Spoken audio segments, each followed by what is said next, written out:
What's wrong with being confident? Welcome to the Art of Improvement. I am Giovanni Marotta, and with me today again is Karen Klaus. Yes, and sir. Katy Goff is back. She's been out for a little while. Yep. And Katy, where have you been? Lots of stuff going on. Of course. And she comes in today, and what's the first thing she tells me, Karen? She's like, I need hot tea. I need hot tea, and my honey needs to be Texas organic. Eh. Like, are you kidding me? She's been gone for a couple of weeks, and she wants hot tea. She forgot it was us. We got water. That's about it. It's called hashtag Texas allergies are no joke. So I sound like I smoke a pack a day, which I don't. So if someone could get Katy some hot tea, that would really help us. It would help us. It would help us because next week she's gonna want all green M&Ms put in a bowl for her. She's getting really picky around here. So what are we talking about today, Karen? Well, we're talking about competition, and it's so weird because sometimes people hate the competition. There are those people that just can't stand it. They want to be left alone. They don't want any part of competitiveness. And then there are those others that live and breathe by it and kind of get a kick out of it. And I know you're one of those people. Yeah. So we're going to be talking about how you should deal with a competitor, or how you should deal with being competitive in an industry, right? Yeah. In business. And you can also look in your personal life too. So, I mean, in business, it seems like from my experience that competition is good. I kind of enjoy it. And just when you think you've got an edge, someone comes in and tries to push you away. And so, how do you get back on top, and how do you stay relevant? You have to go back and explain to me, how does a competitor make you better? I mean, I know a competitor can anger you, make you jealous, make you go crazy trying to think of how you're going to beat them. Right. But I mean, how does that make a person better after they get over their being a crybaby? Okay. So for me, the company I had in Cleveland, I had an installation company. And what was interesting is when I got sent over to Cleveland, there was no other installation company for this product over there. They handled a big box store, the Home Depot and stuff. So I went over there, and I was the only certified installer to do the work. So if anyone wanted to buy this product at the big box store or just wholesale or retail, they had to go through me. Yeah. No competition. No competition. Yeah, but isn't that a great way to live? It was great at first because it was like, oh gosh, it's just so easy. Another order? I'm making more money. Exactly. What? So it was great at the beginning. But then I found that I started getting lazy and I started getting complacent. And, I really didn't care about, well, if you were upset or you didn't like it or you didn't think we did it right, it didn't really matter, right? Because there was nowhere else to go. Where else are you going to go? You're going to go get it somewhere else? You can't. You got to go through me. So it was very interesting because you start getting that attitude, and then a competitor came into town. Mm-hmm. And I was like, oh, crap. Like, I knew it when they came in because I knew them. And I'm like, oh, gosh, I got a competitor now. I have to work. I got to work. I got to be better. I got to give customer service. So I think competitors are having competition in an industry is great, because then it creates each other to be better. So I don't necessarily think it's a bad thing. I think it's a great thing to have competition, and it makes you strive better, and it's better for the consumer. It's better for the customer because they can choose on where they want to go. But being on the up and up, I can understand you wanting a competitor to light the fire is a great thing, but not all competitors are on the up and up. They can be some nasty, trick playing, money stealing kind of, terrible people that just want you to close and them to be the number one. Yeah, I agree. When I came into San Antonio into the market and I started getting on the radio and doing stuff, I was putting radio advertisement on my credit card. Mm-hmm. Remember, it was so bad. And because I'm running radio ads, they think, people started thinking I was a threat to them. I was like, man, I'm just trying to pay my credit card bill that I'm putting all this on. I'm hardly making a living here. But it became a big threat, and people started trying to play games with me and trying to invite me to different industry events, and then trying to swindle me to spend a lot of money to join different events. And ended up trying to mess with me. But in the beginning, you think that's sort of a good thing that they're opening That's the door, yeah, right? I fell into that trap. Yeah. So I fell in that trap and thinking like, oh yeah, this is great. Everyone's so nice and reaching out.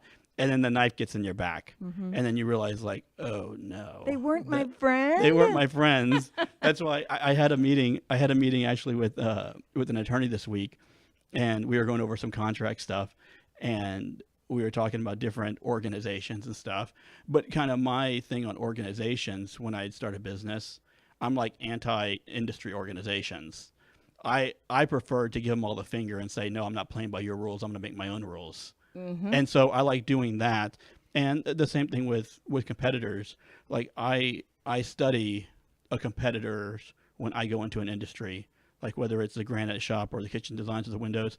Like I've studied all the competitors, seen what they do, follow them, not like in real life, but like on social media, right? Looking through their windows. Giovanni's a stalker. Exactly.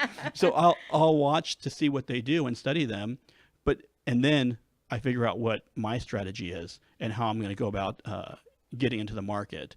But once I'm into the market and I've built a brand, I don't really worry about them too much. I'm not really a fan of knowing what they're doing. I kind of keep always keep them in my peripheral vision, knowing what's going on. But I can really care less because now I'm focused on my customers and what we're doing and what we're building. I don't know. Do y'all have siblings? Do you have brothers, sisters? Yeah, I do. What do you I have? do. Brothers or sisters? I have a little brother, And it was his birthday recently too, right? and it was his birthday. Yeah. I I have. stalk. Yeah. I tell you, Oh I yeah, stalk. on Facebook. And you have a brother. That's it. One brother. No, I have an older brother and a younger sister. Okay, so I grew up. I had 5 sisters, and if anybody knows about competition, it's growing up with women. Yep. Because no matter what anybody says, I truly believe that women are very competitive. They can be so nasty. They can be. They'll take it 6 feet deeper. And so when I grew up, there was this like natural competitive spirit in my house. And so when you said, I thought they were my friends. Right. I thought, well, that's kind of funny because growing up with all women, my poor dad, Yeah, I can imagine. He got manipulated, he got taken, and it made me think about you because you think somebody wants to help you in business, but it may not always be the case. But it could be like that in life at any job, right? I mean, you were just telling me earlier, Katy, like the digital world is filled with women. And she's like, gosh, there needs to be some sort of Is it diversion really? in here. The digital world at iHeart there's a lot of girls in it, which is great, whatever, like woman power, whatever. But sometimes I feel like it gets to the point where it's like, okay, guys, let's like take it back, and we need some male influence in there to just ground it, just like a little bit, because it can start getting. It's just girls in general. I call it high pitched. Yeah, I mean it can happen, and that's like overarching across the entire company. I mean, there is a good mix, but and that's so stereotypical, but it happens. it does happen. And I was in a sorority. I was the vice president of recruitment for my sorority in college. Good Lord, I don't know how that got that job, except for the fact that one of my sorority sisters came up to me after I got elected, and I was like, holy crap, like that was not intended. And she was like, yeah, well, because you're like the least girly girl around, and you're actually like can do this without freaking out at everybody. And I think within girls, that's true. I have girl cousins that were very close, very competitive, friends in high school.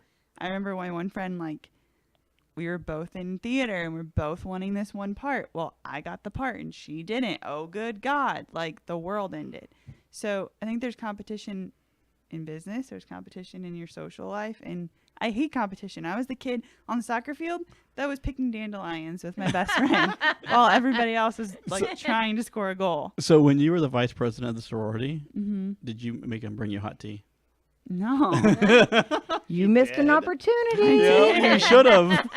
I should have been like, bring me hot tea, give me Whataburger. I wasn't in Texas, so that couldn't happen. But Well, one thing that I was thinking is when you decided, Giovanni, to open kitchen and bathroom remodeling, did you look at the competitors and say, wow, there's too many in that field. I think I'm going to try, countertops. I think I'm going to try this, because going into a market where there's a lot of one thing? Is that good or bad? I think markets can be oversaturated, but I think like when I came into the market, I did study my competitors intensely, but I also looked to see like, okay, what do they do? And I'm going to do something totally different than them. We might be in the same playing field, but I'm going to be totally different, and I'm going to get, a different niche. And that's what I felt like we did very successfully. And then everyone started following. Then everyone started turning to that. And so the different niche, though, does that put you in a more positive, give you a more positive outlook in going forward because you feel like you are not competitive in all areas, even though you're the same type of company? Well, as an entrepreneur, it's hard because like I want to go the road that's not there, which is the most difficult road. I know, I get it. And so on Yep. one hand, it's like this love-hate relationship. I like it and I love it because I'm going to go and create a way that no one's created and do something totally different or something that everyone said could not be done. But then, damn, sometimes could I just go the easy road sometimes and just be competitive with exactly what they're doing? Yeah. So But I think being competitive with your own self, like within your own self, and being the least competitive person in a very competitive industry can give you a heads up. Because if you try and take it your own way, then you 9 times out of 10, you either learn from it or you become more successful than all those other people that are trying to do what you walked into in the yeah, first place. I don't do what everyone else does. I don't like to. I never have, and I just kind of make my own road. And you either live by it or you die from it. Because believe me, there's been companies and things that I've started, even since I've had successful companies, just different routes I've tried to take that like bombed. Just no one knows about them because they don't talk about them or they weren't really advertised. It's so funny that you say bomb because I was talking to one of our bosses, Bree, this morning, and I said, I just want to ask you a question because I feel like I've had so many failures. And she's like, how can you look at what you've been doing as failures? And I said, well, because in my mind, I didn't get to the end of the game. But what Katy was saying is you learn so much that you do get so far ahead of the competitors or, your coworkers or whatever that you don't have the closure that everybody else has, like every other week they're closing. Right. And so it is the long road. So you have to learn patience, which Gotta is be probably patient. my worst, like Yep. the worst part of me. I have zero patience. I want now. I want my tea.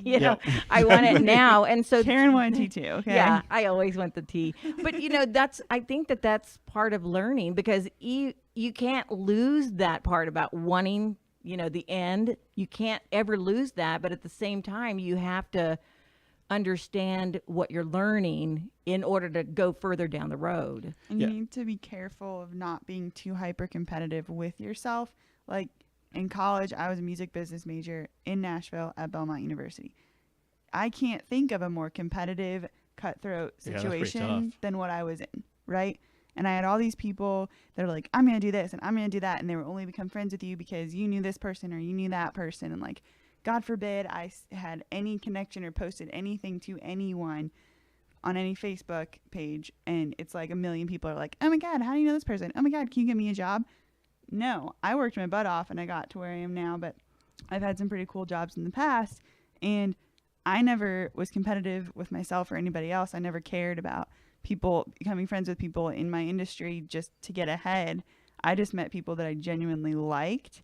And then I knew I had the drive and they shared a drive with me and we help each other. But we're both competitive within ourselves of this is what I want to do and expressing that. And the other person saying this is what I want to do and expressing that and then working together. So the one thing that I like to do is because I like taking the road that has not been created, then the people that are in competition with me, right, I don't look at anymore because I'm not doing the same thing as they are.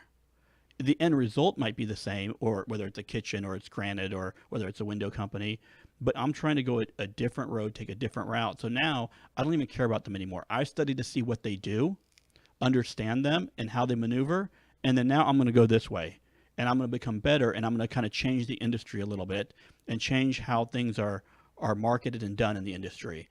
And so now I become competitive with myself. So me looking back at a competitor, I don't keep on looking at them and studying them anymore because like I know what they do already. They're going away. I don't want to be like I'm not looking and saying I want to be them. I don't want to be them. And so I want to keep on going in a route where I'm competitive with myself because they're not where I'm going. But that makes me think of Rumpelstiltskin stomping his feet and saying, "Ah, we finally caught up to them, and now they're going in a different direction." And Always a different direction. always a different direction. But that makes me think of a story that you were telling me not too long ago about one of your competitors started hiring the people that Right, I you was gonna fired. tell you Oh, that. good. That's Tell what I the was gonna story. tell Yeah. you. So, like, it's funny because I, in one of the companies, I had fired 2 people at different times, Mm-hmm. and this one competitor keeps hiring the people I fire, and I'm like, why would they keep hiring the people that I fire? Because come to find out that later on, they ended up firing those people too. Of course. But they're just trying to get information about me, what I'm doing, how am I doing it, and they keep on hiring people I fire. I was like, why would you do that? Collecting garbage. Yes, you're just collecting garbage. Like, Yeah. stop messing. Like, why are you even looking at that in that direction? So I don't focus on people like that. I don't care what you do. I don't care how you market. I don't care what customers you go after. It doesn't really bother me because I'm just trying to service my customer and change the industry as far as I look at it.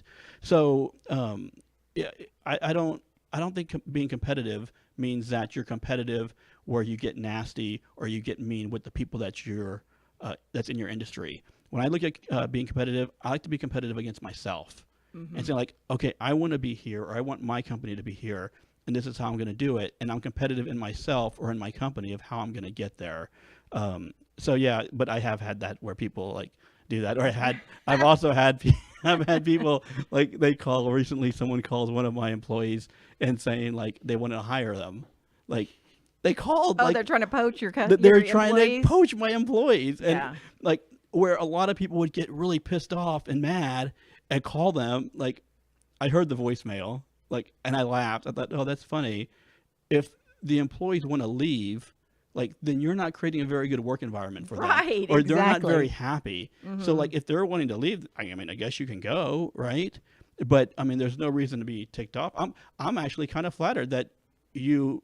Your think competitors our want competitors your want my people. Right. That's kind of cool. Like, thank you. I should send them a thank you note, right? I mean, I don't want to put words into your mouth, but a minute ago you said something that kind of like made the hair on the back of my neck stand up when you said you don't care about the competitors. You don't care about what they're thinking. You don't care about what they're doing as a company. But in a way, you do care. Maybe just listen to me Okay. first before you Right. say I'm Go a ahead. liar and I'm wrong. It's just that is their business, their customers, their work culture. It's not even on your priority list. And it's not like you don't care about them as people or you don't care about their company. It's just that you have your own plan, your own path, and they're not even part of like where you're going. right. I really do not care what they do. That's why, like, I don't care when they call my employees and try to poach them. I Well, kind of laugh right. about it and think it's funny because I don't really care what they're doing, and I don't care about their next marketing strategy, and I don't Right. care what they're saying. Like, it doesn't You're bother not me. using all of your precious time following No. instead of just sticking to your Creating it. path. Your own thing. So like if you're starting a business and you're creating a business and you're going, like, I would really recommend study your competition when you start, learn what the industry is doing. But at the same time, once you know that, chart your own course, figure out a plan of what you're going to do, and stop looking at your competitors. Because the more time you look at your competitors is the more time that you're wasting from growing and building your business. Like, I'm going to build it how I want to, how I think the market needs, and I'll adjust based on the market. So that's another thing. I don't adjust based on competition, right, from competitors. I adjust based on the market. So, and I think there's a real distinction there. If I have to adjust based on what my competition does, then, and let's say there's 20 competitors in the market, then I'm always looking at someone and having to adjust. Oh, I got to turn this way because this guy did this. You Oh, can never this other guy's doing catch this, up. so I got to come back over here. And you're constantly spending your entire time trying to remaneuver and turn the ship because someone's doing something. Stop looking at those people. Stop worrying about them. Who cares about them? You got to do your own thing and figure out when the market tells you something, then I adjust. Like for right now, I have the market and one of the businesses telling me something. Like I feel like, okay, we were doing something and it's not working. So the market has then changed my mind on the direction that I have to go. So I make a slight adjustment based on what the market says. I don't give a damn about the competitor. He's not gonna help me become successful. The market will, if I can understand it, read it, and navigate it. I mean, that does seem very simple, and it can be used in any situation. That's like a woman trying to become exactly what a guy that she likes wants. Like, how long can you keep it up? Exactly. I mean, I'm ugly, I burp, and I drink, I can't be, beautiful with makeup every time he wakes up. But that's exactly the same thing. You just can't keep it up forever. Can't keep it Well, up. I think it's important to keep an eye on what are the trends of your industry, what's going on, what's happening. And from my perspective, I do need to care about what our competitors are doing, because if I find out that our competitors got some new product coming out and we don't have anything to combat that, well, then I need to take that to the powers that be within our company and say, hey, look, like, this is what's happening. If you guys have caught up on that, that's great. If not, we need to figure out something to combat it. But we need to focus on what we have that are our strong suits and push that forward instead of worrying. Like, you need to be able to, So I would say, like, in technology and the digital things that you're involved in, that's more that market is constantly developing. So Yep. I don't think you're really looking at competitors in that situation. You're looking at the market of Yeah. what's being developed and what's Latest coming out, the latest technology. And don't respond to the competitors. You're responding to what the market is putting out. New technology, new things. Okay, we got to make an adjustment. We need some of that. We need a little bit more, less of this. And we make the adjustment. And I don't think you're making adjustments based on competitors. You're making it based on what the market is putting out and changing the industry. And what the market wants, what Well, the and if- consumer wants. And if a competitor is an early adapter to a technology and we're not, then we can take that as, oh, hey, look, this is working well for them. Let's make it even better and bring it on to our clients and show them, hey, look, we've got this. I know they do, but we've got this and so much more. And so you have to be aware of it in certain aspects, but really just need to know your industry. If you're Right. going into an industry, don't do something you have no idea. Right. And I always keep an eye on what's going around me, kind of in the peripheral vision. I'm always watching. I'm always listening. I know details that are going on in the industry. I know what's happening, but it doesn't make me change every time I hear something. I listen to the market but I always know what's going on. I always want to keep an ear to seeing what's happening, and then I make adjustments based on the market. So, I mean, if you're running a business, do not go after every person that does the same thing that you do. Okay, so what did Always- we learn? What did we learn? What did we learn this time around? One, you said if you're a competitor, don't hire the people I fired. There's a reason I fired Yeah, them. exactly. Don't do that. But I think a lot of industries do that, right? It's kind of funny, but course. it shows like such short-sightedness. Like, you can't develop But people. you can like, get them cheap. Yeah, I know. They're out of work. I'll Come send you a on. postcard every time I fire someone, I guess. I don't know. So yeah, and also if you're in an industry and you're first of the industry and there's not a lot of competition, like, you have to don't be lazy. Don't sit back and think, oh yeah, it's great because I don't have competition. You have to stay competitive with yourself. I made that mistake when I was in Cleveland. I got really lazy, and then competition came in and started kicking my ass. Yeah, you have to make sure you are up on, you're relevant. You're up on what skills you need. You're up on certifications that you might need. You're up on, what's going on in your industry. But you also have to be aware that you cannot live by what your competitor is doing every Right. Do single not day, live by them. because then you'll forget about what's going on in your own business. Exactly. Exactly. I think we're at the end of our show. That was quick. I know. Someone go get me some tea. I'm telling you. I You- need a neck I'm massage. gonna go get tea. You can hear us on iHeartMedia.com on their podcast. This is The Art of Improvement. You can follow us on Facebook. You can hear us on wherever you consume your podcasts. Are we on everywhere? Yes. Oh, wow. Absolutely. Okay, well, I better go listen to us. iHeartRadio, Apple Podcasts, Google Play. Thank you very much for listening to The Art of Improvement.